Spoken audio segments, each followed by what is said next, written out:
Ya, menurut saya Bang, mengenai pengembangan ataupun pendidikan SMA di Kabupaten Deri, saya rasa sudah cukup bagus, terutama di masa pandemi ini, di mana semua SMA itu udah mulai memberlakukan sistemnya itu secara daring yang baik dan profesional, begitulah misalnya. Meskipun misalnya SMA-nya agak jauh dari ibu kota kabupaten kita di Sidikalang, namun mereka sudah memberlakukan sistem daring itu secara lebih baik. Sepertinya contohnya beberapa teman dari luar daerah yang saya dengar, mereka menggunakan smartphone atau HP-nya sendiri untuk mengakses pembelajaran yang diberikan oleh guru. Kemudian guru-guru juga diberikan pelatihan begitu ataupun bimbingan teknologi itu BIMTEK gitu untuk seperti contohnya melakukan pelatihan-pelatihan mengenai bagaimana membuat video ataupun bagaimana video pembelajaran yang baik secara daring begitulah misalnya, dan juga bagaimana mengoperasikan aplikasi-aplikasi daring untuk mendukung pembelajaran secara daring tersebut. Kemudian kalau saya rasa pemerintah juga lebih bagaimana ya, memperhatikan bagaimana siswa itu supaya jangan merasa bahwa kalau daring ya istilahnya hanya santai-santai saja, tapi lebih diperdayakan juga bahwa bukan hanya soal bagaimana merancang ataupun mengembangkan akademik kita, tapi juga bagaimana karakter kita diasah selama masa pandemi ini, karena tentunya ya kesabaran juga, apalagi mengenai jaringan internet ataupun dan lain sebagainya, sarana-sarana pembelajaran harus kita semakin bagaimana namanya bersyukurlah ataupun tetap menggunakan apa yang kita punya secara maksimal begitu kira-kira.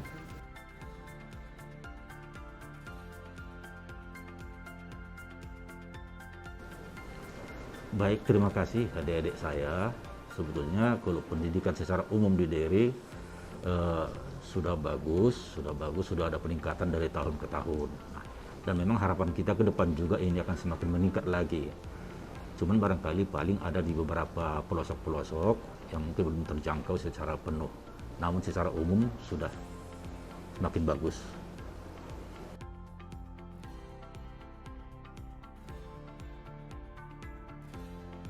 Ya, untuk pendidikan SMA di Kabupaten Dairi, kalau menurut pandangan kita dari bimbingan belajar itu cukup baik ya. Cukup baiknya ya karena rata-rata setiap tahunnya banyak siswa SMA di Kabupaten Dairi yang lulus ke perguruan tinggi negeri. Tapi kalau dibandingkan dengan kabupaten yang lain, ini contoh Tobasa ini masih jauh di bawahnya. Kenapa? Dari sekolah unggulan saja pun sudah nampak. Kalau di Tobasa ada beberapa sekolah unggulan dan sekolah swasta yang bagus. Kalau di Dairi ya hanya sekolah negeri biasa saja. Belum ada sekolah yang berbasis unggulan dia, yang ada testing khusus masuk ke sana. Gitu.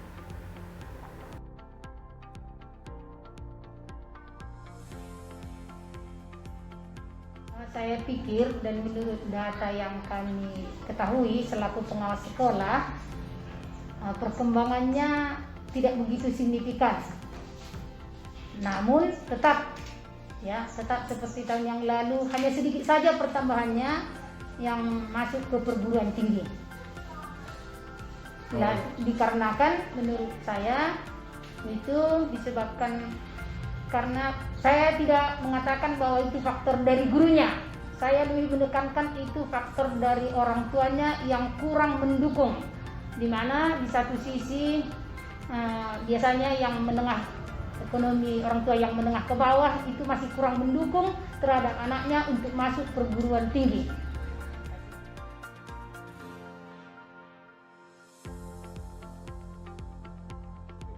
Ya, terima kasih. Kalau SMA pada dasarnya itu tahapan pendidikan yang merupakan bagian dari tahapan pendidikan dimulai dari SD, SMP, SMA ataupun PAUD. Dan jadi setidaknya kalau kita berbicara mengenai pandangan SMA terhadap pendidikan itu nggak boleh secara part by part, harus secara menyeluruh. Jadi kalau SMA, kami yang menyelenggarakan pendidikan SMA ya kami cukup berusaha menambah, mengembangkan mutu pendidikan yang ada di SMA, walaupun bagaimana inputnya datangnya itu dari SMP maupun dari sekolah yang sejenis. Jadi SMA nggak boleh memberikan pandangan bagaimana pendidikan menurut pandangan SMA. Nggak ada pandangan SMA terhadap pendidikan, tetapi ada semacam nilai moral yang harus kami wujudkan bahwa SMA harus menjadi sekolah yang mempersiapkan siswa untuk masuk perguruan tinggi.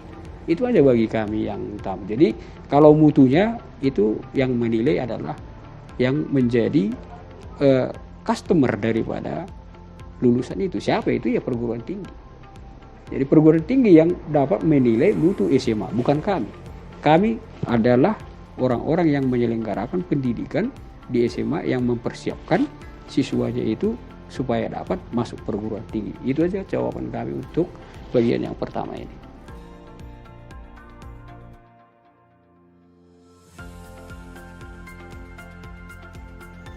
Kalau menurut pandangan saya sih, sepertinya pendidikan di daerah ini udah cukup bagus, karena banyak pelajar-pelajar SMA di sini juga udah memasuki universitas-universitas yang seperti ITB, UI, USU, itu udah termasuk bagus, walaupun banyak juga yang nggak bisa masuk ke situ, tapi udah cukup lumayan bagus lah.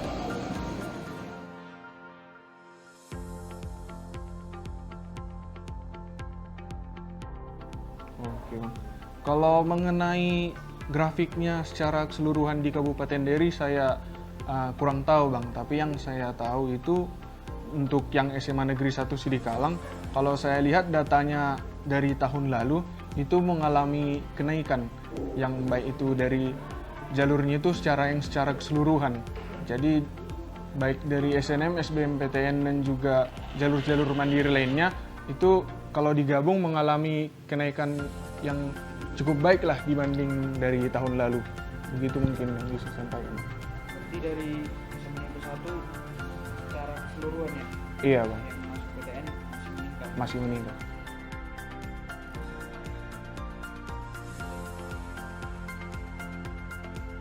Baik, terima kasih. Sepengetahuan saya, tapi ini yang dapat saya dari media-media ya, dari media-media, dari guru-guru, bahwa setiap tahun itu semakin meningkat, dari SMA 1 juga semakin meningkat, SMA 2 meningkat, dari SMA Sumbul juga sudah ada, dari Silalahi juga sudah ada. Jadi kalau dulu kan masih didominasi katakanlah hanya dari SMA 1 paling banyak. Sekarang sudah ada beberapa SMA yang masuk ke perguruan tinggi negeri, dari tahun ke tahun sudah ada, dan jumlahnya pun setiap tahun semakin meningkat. Baik Pak, berarti secara umum dari media-media melihat sudah meningkat, terutama dari daerah-daerah yang kecil tadi sudah mulai ada yang masuk ke Ya, perguruan tinggi. tapi angkanya saya pastinya nggak tahu, tapi ya dari beberapa sekolah sudah makin ada masuk.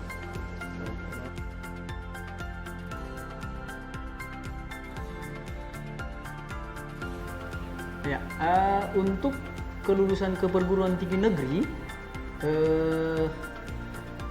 kalau kita lihat dari 3 tahun terakhir lah dulu ya, kalau kita lihat dari 3 tahun terakhir itu grafiknya menurun.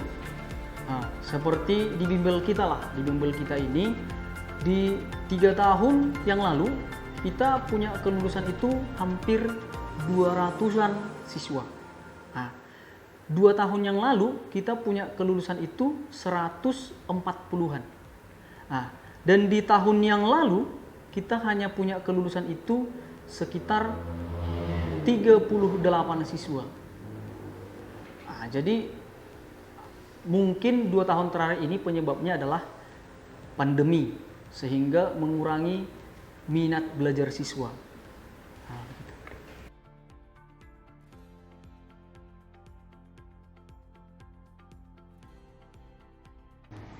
Itu secara umum ada diumumkan berdasarkan laporan-laporan dari kepala-kepala SMA yang menyelenggarakan pendidikan di SMA. Jadi memang setiap tahun kita ada sekolah itu yang mengalami penurunan, ada juga sekolah itu yang mengalami peningkatan. Mengapa bisa terjadi seperti itu? Itu ya sesuatu yang sangat kompleks juga untuk kita bicarakan. Pertama, kalau dari sistem, ya sistem yang pertama itu kan kemarin kita ada berbagai jenis tes masuk perguruan tinggi, ada SBMMaru, ada Skalu dulu ya, ada sekarang ini SBMPTN, ada SNMPTN. Jadi sistem-sistem ini sebenarnya dirilis pemerintah untuk memperbanyak jumlah masuk siswa SMA masuk perguruan tinggi atau mengecap pendidikan di perguruan tinggi. Tetapi berdasarkan sistem ini, karena sekarang itu sudah eranya era digital, ya banyak sekolah-sekolah terutama yang di daerah pinggiran itu belum 100% mampu mengikuti itu. Masih berkutat di era yang konvensional. Sehingga itu juga membuat jumlah siswa masuk perguruan tinggi itu berkurang.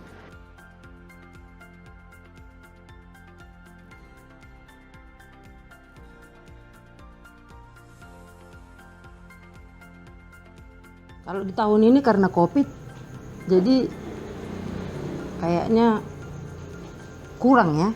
Kalau di tahun ini dibandingkan tahun yang kemarin sebelum COVID, banyak kayaknya masuk ke universitas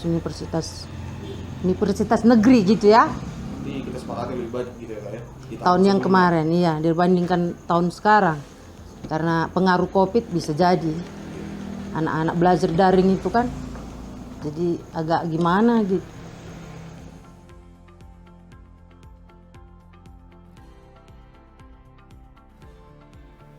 Iya, kalau menurut saya kondisinya itu Bang nggak jauh berbeda sebenarnya kalau segi pengembangan akademik ataupun prestasi-prestasinya.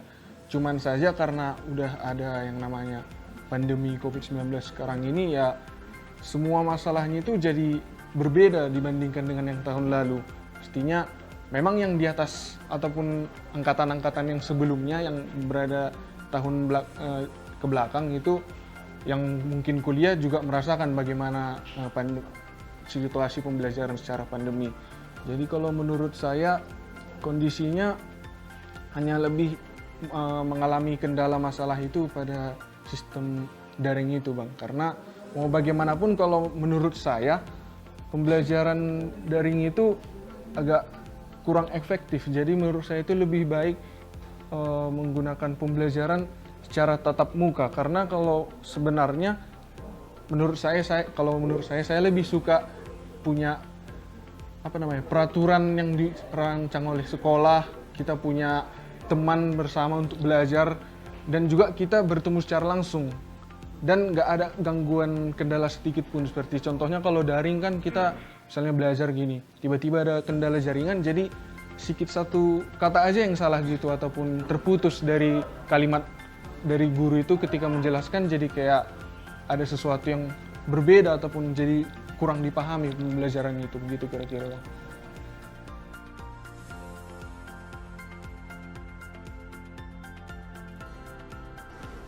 Mudah-mudahan dari saya lihat kalau potensi-potensi siswa-siswa di daerah itu sangat berpotensi sekali, sangat ambisius semua untuk sekolah. Persoalannya sekarang adalah mungkin yang kita khawatirkan di kondisi COVID sekarang, kondisi COVID.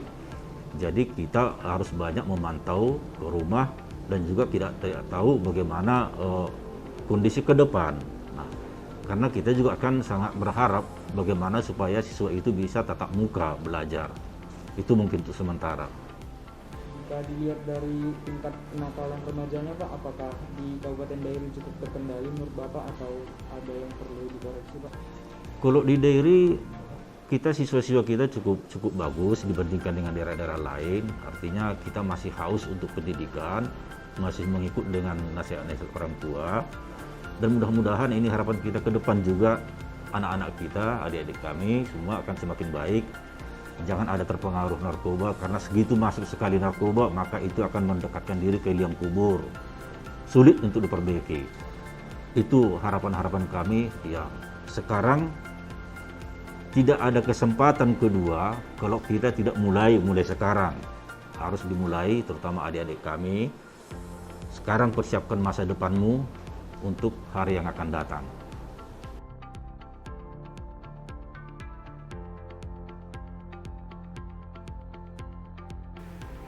Ya, kalau pandangan kita untuk siswa SMA saat ini, kita menilai minat belajar daripada siswa SMA secara keseluruhan itu sangat minim. Nah, sudah sangat jauh berkurang dari beberapa tahun yang lalu. Nah, apa yang membuat kita berpandangan seperti itu? Ya, kita melihat dari sebenarnya yang pertama dari kemampuan siswa untuk menjawab soal. Jadi siswa itu sekarang khususnya matematika, saya kan pengajar matematika. Banyak siswa yang sudah SMA kelas 10 itu untuk menghafalkan kali-kali saja belum bisa. Nah, jadi ini kan suatu tanda bahwasanya tingkat belajar siswa itu sudah sangat jauh menurun dibandingkan dulu-dulu. Kalau penyebabnya ya mungkin pandemi yang membuat siswa harus belajar sendiri di rumah. Nah, kalau mereka belajar kita paksa aja pun itu agak susah, apalagi harus dari diri mereka sendiri.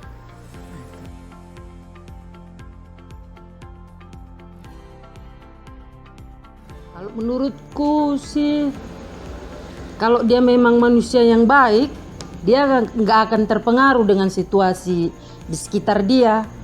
Tapi kalau memang dia manusia yang dasarnya bobrok, dimanapun dia ditempatkan, dia akan tetap bobrok. Jadi kalau yang baik itu, berkawan pun dia dengan orang yang pakai narkoba, dia kan nggak akan terpengaruh.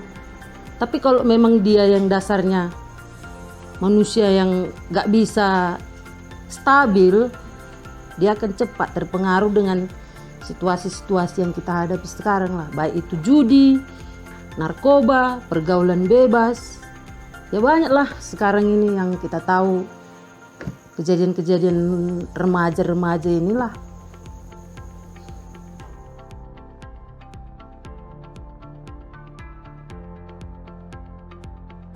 Kalau menurut saya Bang, yang pastinya kita harus memulai dari diri sendiri dulu. Kita punya niatan untuk melanjutkan pendidikan ke tingkat yang lebih tinggi lagi. Jadi dari niat tersebut nantinya kita semakin mencari cara ataupun usaha-usaha yang bisa kita lakukan untuk mencapai menuju ke perguruan tinggi negeri tadi. Seperti contohnya mencari informasi mengenai perguruan tinggi negeri di Indonesia. Kemudian kita udah memiliki suatu bakat ataupun minat kita, jadi kita mengarahkannya sesuai dengan apa yang ada di dalam diri kita, bukan karena dorongan dari orang tua atau dari apalah sehingga harus masuk ke PTN begini, tapi harus memang sesuai dari keinginan kita.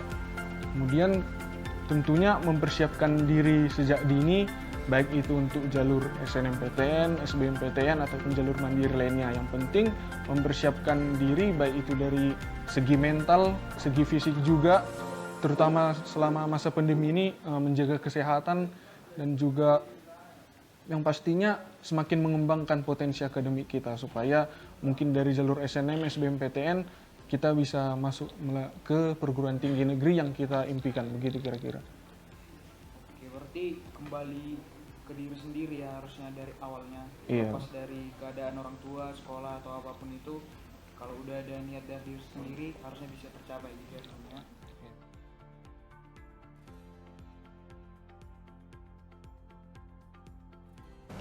Sikap siswa-siswi menurut saya yang baru sudah tamat atau yang mau tamat kelas 3. Kalau dia sudah mau tamat, yang pertama dipersiapkan dirinya.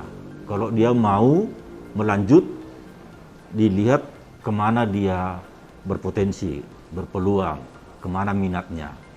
Kalau mereka yang tidak mau melanjut, ya silakan dicari punya keahlian. Sekarang dipersiapkan sehingga mungkin dia bisa mencari bekerja ataupun membuat pekerjaan. Nah, itu harapan saya. Artinya kalau membuat pekerjaan berarti dia harus punya inovasi, Tapi kalau dia mencari pekerjaan berarti dia harus bisa menjadi karyawan oleh orang lain. Dia harus punya keahlian-keahlian tertentu. Dua-duanya harus punya keahlian. Tapi kalau dia mau melanjut, maka sejak awal dia harus persiapkan diri. Apakah melalui bimbingan tes, belajar sendiri, mengerjakan soal-soal. Itu yang harus dipersiapkan.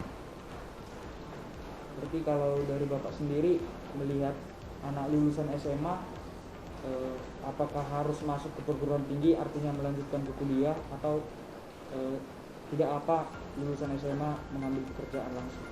Padahal kalau untuk langsung bekerja sudah ada SMK yang langsung keguruan. Kalau SMA itu dari sisi programnya yang saya tahu, saya sebagai orang tua, itu seharusnya memang untuk melanjut lagi, untuk mempersiapkan diri ke perguruan tinggi yang lebih tinggi lagi dari SLTA. Tapi kalau untuk mau bekerja, memang ya dia harus ada SMK ataupun sejenis yang lain, itu sebetulnya. Tapi kalau SMA memang selayaknya itu masih harus ke perguruan tinggi. Berarti jika pun ada siswa SMA yang harus bekerja mungkin terkait kondisi keluarga dan semacamnya ya Pak, padahal harusnya harapan kita bisa melanjutkan ke perguruan tinggi seperti itu Pak. Itu mungkin karena faktor ekonomi kan, faktor ekonomi tidak bisa melanjutkan, makanya dia juga harus mempersiapkan diri apakah dia mau bekerja ataupun membuka pekerjaan.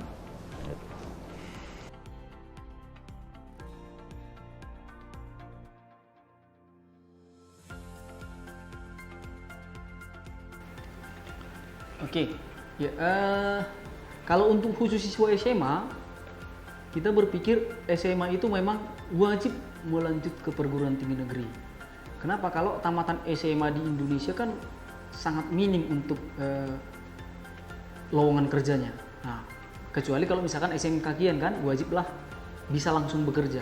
Kalau untuk SMA memang wajib untuk melanjut ke perguruan tinggi negeri. Nah, mereka mempersiapkannya itu harusnya dari awal-awal maksudnya dari kelas 10 sudah mempersiapkannya. Kan untuk masuk ke perguruan tinggi negeri ada SNMPTN yang melalui jalur rapor, ada SBMPTN melalui jalur tulis dan beberapa jalur ujian lainnya.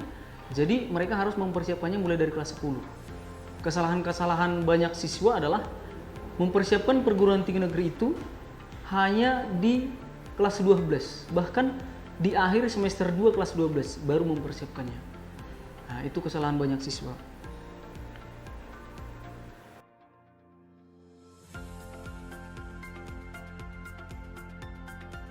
Pertama sekali dia harus memang betul-betul mempersiapkan dirinya baik secara moral dan pun materi juga ya.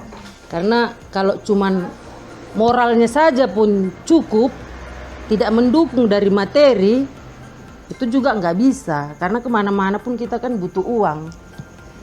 Jadi ada juga dukungan moral dengan materi, juga dukungan dari keluarga ya.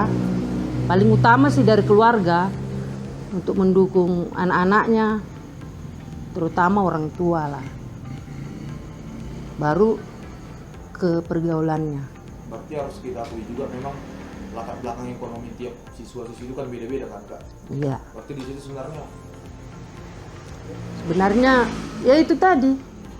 Tapi kalau ada tanggapan dari pemerintah kita untuk melihat bahwa si anak mampu, tapi orang tuanya tidak mampu, pemerintah bisa menyokong ini.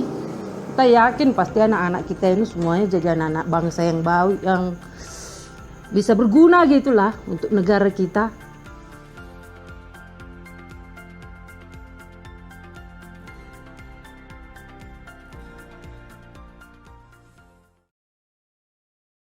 Belajar dengan baik, harus belajar, dikurangi bermain, dikuranginya nongkrong untuk hal-hal yang nggak perlu.